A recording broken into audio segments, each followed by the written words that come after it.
identical experience for me. I saw them on Top of the Pops do Because I Love You. When was that? No miss? 70? 71. I was 10. And that was it. From the minute I saw Jimmy playing the violin in a rock and roll group, I thought, wow, this is not like anything else. And it was mine.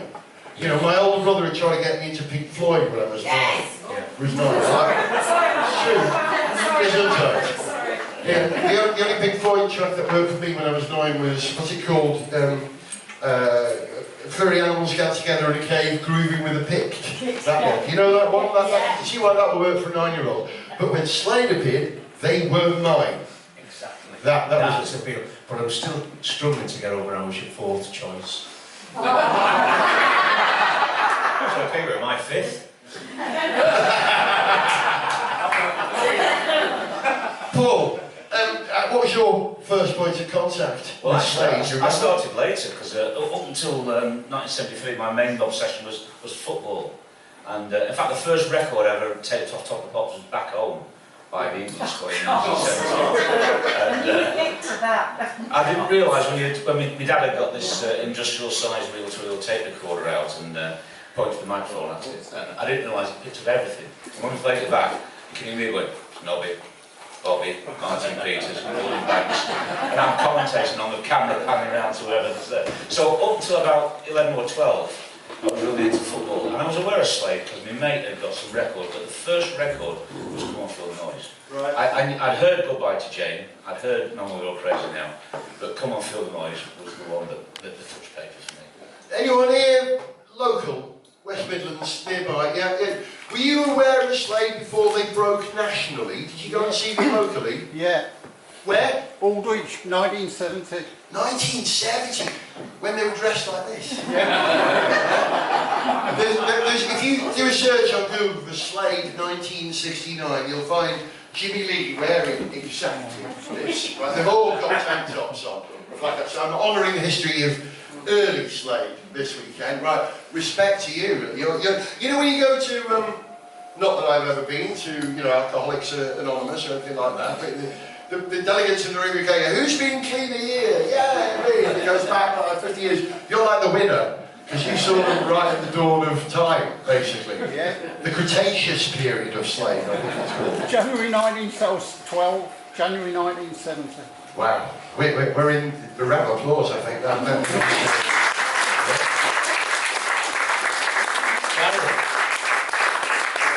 the hairstyle. You've got the hairstyle from that period, yeah. Honouring it. I have as well. That's why I'm wearing a hat. Pete, you're a man that owned the same fabric as Slade in many ways. You are, that might be right. You grew up in the West Midlands, where exactly? I grew up in near Oldbury, a place called Oldbury, the Lion Farm Estate to be specific. Is where a big lot of high-rise flats, canals. And you're younger than me. I'm 64. Yeah. I'm 65. You're older than me. You're very better than me.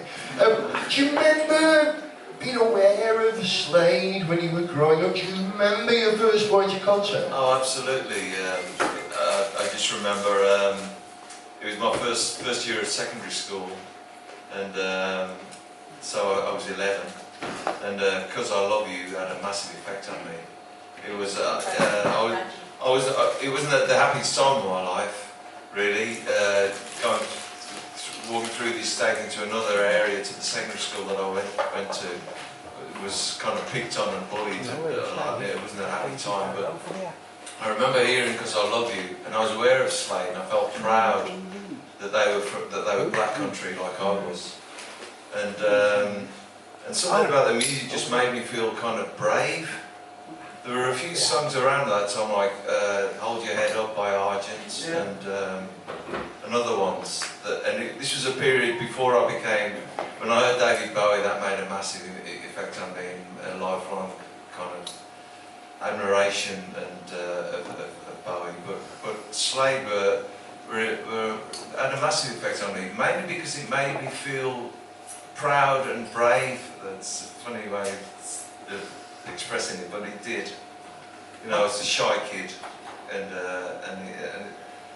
yeah, it just I loved the feel of it. It hit me like music hit me around the same time as puberty hit me, I think. Yes, I think that's generally the case. You know, the most important album in anybody's life is the album they bought when they were 14.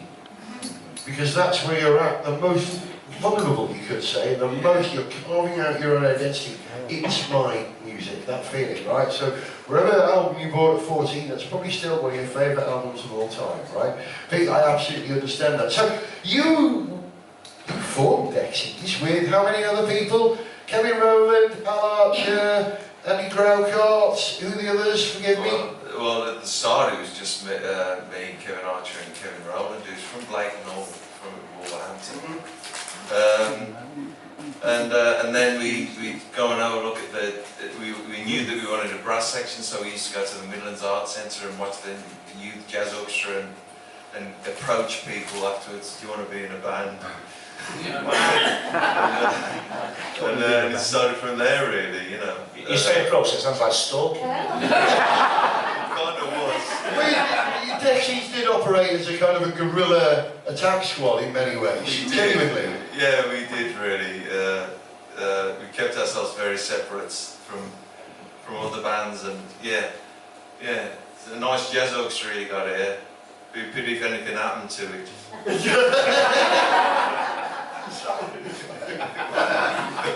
Not really. You mentioned something to me once. There is a direct link between, was it 'Cause I Love You and something that Dexys did early on? Well, it was when Dexys first started. One of the first songs we wrote was a song that got to #1. It was a song called Gino, and Kevin had got a poem about him going to see the Gino Washington and the Ram Jam Band when he was a kid, when he first moved to Harrow in North London, and he was like, "Can you write some music to this?" So me and Kev Archie went to his bedroom in Cradley Heath, upstairs in his bedroom, and it was influenced by two things. The Gino, it means, if anybody can remember that song, it's got a stomp about it. We know Stomp, don't we, as Slade fans? Exactly. And exactly like as you just did, it's the feel that I wanted in the bass was, I thought it was influenced by a song called Happy Together by the Turtles, and Because I Love You, and it's got that stomp and it's got movement in it when it needs to move, which I think Jimmy Lee was a master of, really, of knowing when to hold back and when knowing when to, as a bass player, this is what you do, you help move things or you hold them back and make it solid, and I thought he was masterful as that, and very melodic. All his bass lines are very melodic.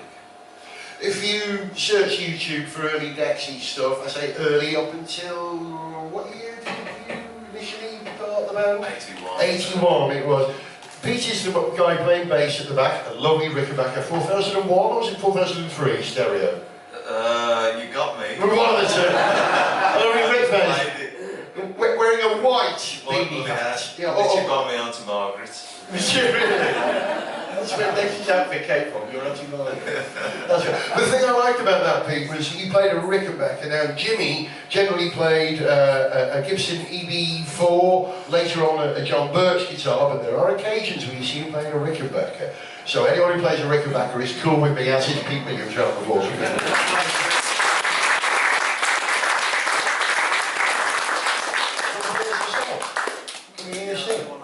Do one of yours, yeah, do one of yours. Come and do one of yours. If you don't mind, folks. We'd like to hear one of these songs.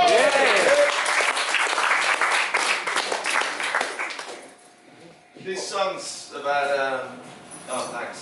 I'll just do it acoustically. Okay. That's alright. Yeah, go on. Yeah. We'd love that. I did a version of Because I Love You, but I'm having trouble remembering the words. Absolutely. We can help you out with that. Yeah, well, I've got a cheat sheet here. no, that's fair enough. Alright, let's do that. Because it didn't mean a lot to me, this song. Does that work there? Yeah. Yeah. Well, I'll do my best.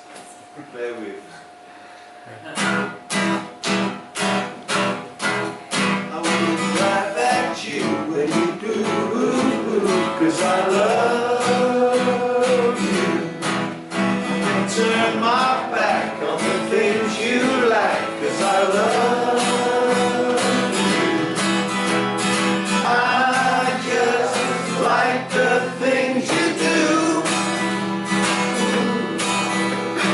Don't you change the things you do. You put me in a spot with a smile you got, 'cause I love you.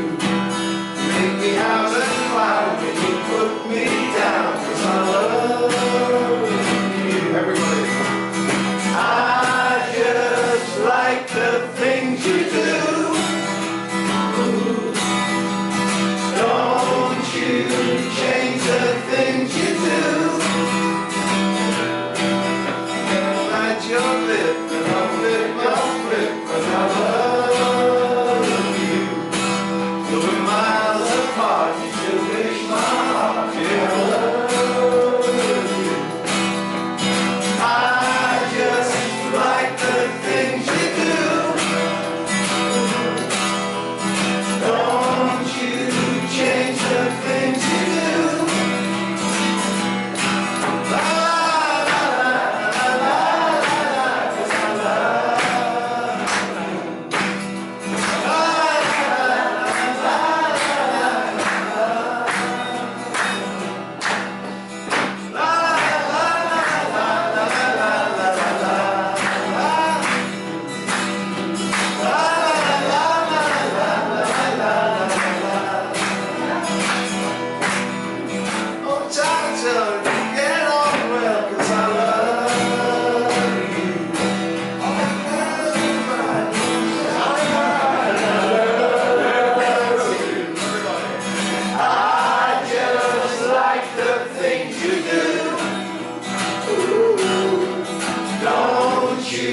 change the things you do.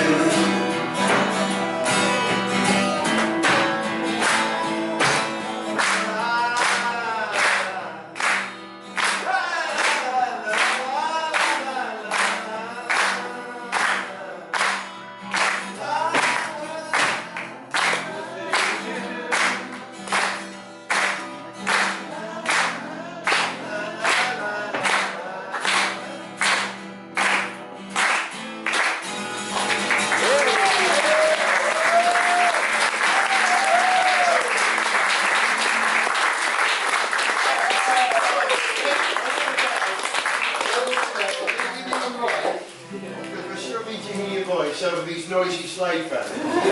All mercies. Yeah. Is that right, brother? What are your tunes? Okay. Tell us a story. This one's about my often and mostly turbulent relationship with my dad, Reg. And it's called Are You Listening? So I hope you like it. Oh, thanks, Les.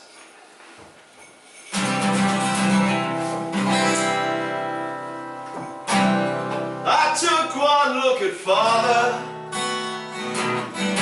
dumb, sleeping in his vest, and I thank God I'm smarter than all the rest. That's what I thought. Wait until I'm bigger, out from underneath this beat. All the people I'm gonna go places I've yet to meet. He said, son, are you listening to me? Oh, my son, are you listening to me? Could not drink the water, but we partook of the feast. Now I've learned to live, deceives the least. Maybe when I'm bigger, I will play music in a band. My shoes then will not be second hand.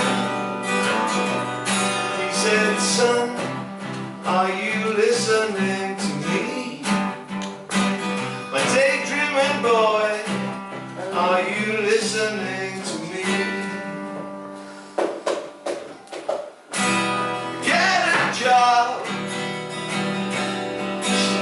It's so important that you do, yes, that you do. Find gainful employment in this world. So important that you do, yes, that you do.